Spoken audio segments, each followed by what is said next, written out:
Ano daw ano yan? Ayan mga master, meron tayo rito pasyente. NMAX B1. Ayan. So ito, walang tama mga bearing. Ang problema, yung drive axle niya, medyo medyo may tama na ang mga spline. Yan, ito yung luma niya.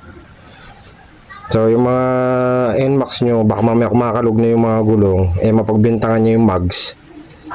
Check nyo rin to. Kasi katulad ito, nakabili na ng mags. Pero second hand lang naman, same lang din, kumakalog. Ayun na nga, ito na yung napagbintangan na namin. Nahuli na namin sa larin. Ayan na, ikabit na bago. Pero dapat kumuha kayo mas maganda, genuine na Yamaha para pang matagalan na ulit.